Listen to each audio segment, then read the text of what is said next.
Yeah. Timmy. Hi, Timmy. How are you? Are we good? Let's put that for Timmy. She's a lawyer, and are you ready for your presentation? Yes. Okay, please let's appreciate Timmy as she comes quickly. I talked about quickly. Come and do it before I invite my boss. I'm going to be summarizing an interview that he sent to me. The interview was written by Chigozurim Otefe Debi. I put a few points here, and they'll just guide me as I summarize them. The first thing that caught my attention really was the headline of the interview. Now the headline says that the compare industry is a $1 billion industry. When I heard that, I stepped back for a second. How? How could it be a $1 billion industry? And he said, I'm a lawyer, I'm also a journalist. And so I like to think, I like to fact check, I like to find out, is this really true? And so the author, or rather the interviewee, said that it's a $1 billion industry. And then I like to go back, as I was saying. So I said, how? And then I saw the basis. Now she said that, assuming, and she said she had found out that in Lagos there are about 600 active venues on Saturdays. Now let me remind you that let me tell you that this article was written in 2016. That's about 4 years back now, October 2016. And so she said there were about 600 active venues on Saturdays. She had found out from event vendors, and she was sure of this. Now, I believe that there are about 600. And she says that assuming about half of them have MCs. Now, let's remember that she's talking about weddings alone. Assuming about half of them have MCs, I believe more than half of them use MCs, right? It's a wedding, you don't want any of your presentation or your wedding, your big day. And so about 300 events, 300 MCs in about, now she calculated them and said, okay, half of them use MCs, and each MC, assuming they are paid 50,000 naira, you can't pay Sako 50,000 naira. Yes, you can't pay, right now, 50,000 maybe in 2016, it even wasn't so much, but she was trying to be fair, she was trying to be modest. And she says, assuming they are paid 50,000 naira, and she did the calculation, she did the math, and came to about, this is Lagos alone, she came to about 15 million naira per month. Now 15 million per month, that's just Saturdays. And then Saturdays, 15 million per month, and then you find out how much that becomes. Or 15 million at the end of the year, pardon me, I think it was the end of the year. Let me rewrite my statistics. I don't want somebody to fact check and say, no, that statistics was wrong. Sorry, it's math. I didn't get a very good grade in math. I had a C. So I like to had a C. I tried, right? Okay, so yes, fact check, 50 million for one Saturday. And assuming that we have about 52 weeks, that is a lot of money. Now, one thing I should tell you is that I took a step back and I asked myself, are there actually 300 active venues? There are more than that. That's just a fair assumption. Are there more cities than Lagos? Yes, we have Abuja, we have Port Harcourt. And then even when in those cities where they're not as big, they're smaller cities, but we know that there's still a lot of events and a lot of, moderators that are needed for this event. Also, another thing I found out was that she didn't estimate corporate events. I find that there are a lot of corporate events, going on in Lagos, in Abuja. Personally, one of the things I like to do is corporate events. So I do corporate events in Lagos when I travel to do them. And so I found out that there's a lot of money in this industry. And that's probably one of the reasons I'm here. I'm sure that's one of the reasons you're here. Nobody just wants to come here to just, Now, another thing she spoke about, moving on, I think I watered your appetite talking about money first. A lot of people are like, oh, money, that sounds good. She now spoke about the requisite skills that you need to be a compare. And she says, it seems as though this industry has become an all-comers affair.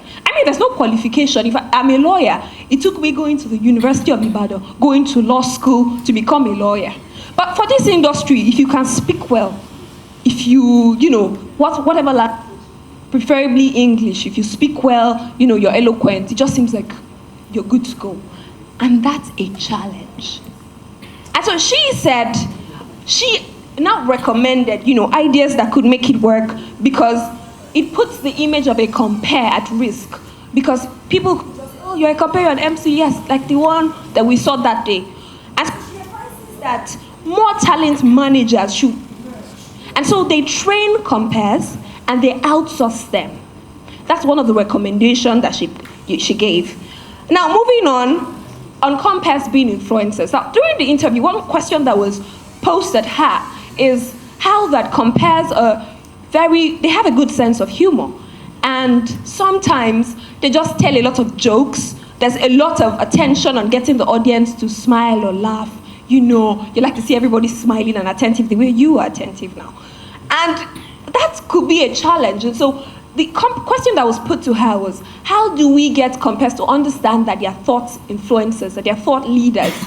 And she said that it's important. So what she did was like a mind shift, making people understand that it's important for Compass to know that they are thought leaders, they are influencers. If you want to tell a joke, I know you want to sound funny, but you also want to be sure that if somebody takes your joke literally, there'll be merit on it. You don't want to joke about something that is not to be joked about. You don't want to joke about terrorism.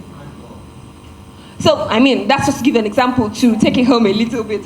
What she was talking about, the need for Compass to understand that we're influencers. And then she spoke about women as Compass. I found out that I don't know the statistics, but there are quite a number of women here. Although it seems that there are more men. It's like men are at the back and women are in front. What's happening? Okay, so with ladies first, okay? So she says now about challenges that women face as Compass, because she's a female Compass and she's doing well. She's been in the industry for about a decade, and she admitted some of the challenges she had faced. So this was like a personal one where she was talking about some of the challenges she had faced, and she said, okay, she had at some point had to go on a maternity leave. Women get to be mothers. I can't relate to getting to be a mother yet, but she can. And one thing I took away from her story is how that you are still consistent and how that you're a good service provider, so that when you're not available and you return, because there's that fear that, what if I go away for long? They'll just find another competitor that is as good and replace me. But she said, because of the service, the quality of service that she provides, when she stepped back and she had to come back after some time, maternity leave, her clients were still requesting for her. As a matter of fact, when she was on, this is what she said in the article, when she was on maternity leave, or when she was pregnant, at that point, they were still requesting for her service. Now that goes to show the quality of a person, whether or not you're a woman, the ability to deliver excellence. And that's probably what the client said. Now she also spoke about sexual harassment being a challenge, and to that, she says the way she's been able to handle that is the way she comports herself as a Compass. Now moving on, there's something that's very interesting here that she said, challenges that Compass face. This is the final thing I'm going to speak about, challenges that Compass face. One of the challenges that she says Compass face, and I understand where she's coming from. One of those challenges is that Compass are usually compared. Isn't that like some good punch, like Compass are compared? Yeah, that's a good, yeah. Oh yeah, I think I did well. So she said Compass are usually compared to comedians. They expect you to deliver. Some clients expect you to deliver on that level, to come and make everybody laugh and they're rolling from the chest. Now that's not to say that a Compass should not have a sense of humor. I can see a little bit of jokes here and there, but it's not that, you come and you say, okay, so last time I was in Benin and I was in Warri. I haven't gone to Warri yet. Just formed the Warri thing. So that was a challenge for her. But she actually, one of the ways she's been able to overcome this obstacle is the fact that her clients now know what she stands for. And so because of that, they respect her for her service. Now, she believes, and she has set out a campaign, she put out some advice on this, talking about how that not every comedian is actually a good Compass. Not everybody that can make you laugh knows how to comport his or herself in a formal gathering, or you don't want to be joking about the guest, or you don't want to be joking about the bride that her hair looks like something else, and on a good day she's already crying and feeling bad. So she advocated about this, spoke about how that Compass are not comedians, different jobs. However, I must say that there are good comedians who are actually Compass also. Now that's the balance. Some people have been, he said that already. I came in late. And she also spoke about the idea of what she calls celebrity status, if I'm correct. But the idea is that a lot of people, a lot of clients want their compares to have this personality. Now, I'm not talking of an influence or experience. I talked about the perception. That's about okay. Continue. I'll just refer them to the perception I talked about earlier on. But just run off. Yeah, after Okay. now. So she said that, you see, there's something about the amount of 2 or 3 witnesses. I think I read the right article.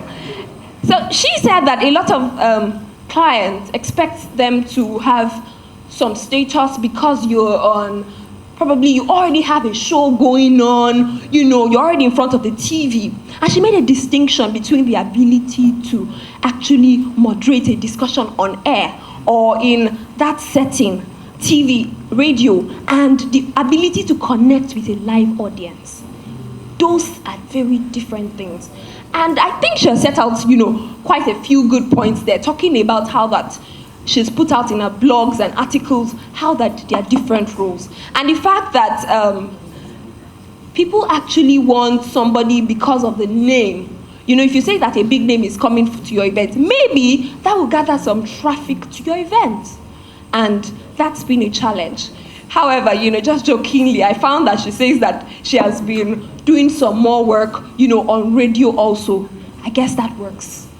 But the idea behind all of this is we're here to learn about being a good compare. I've been able to set out what I've read from these articles.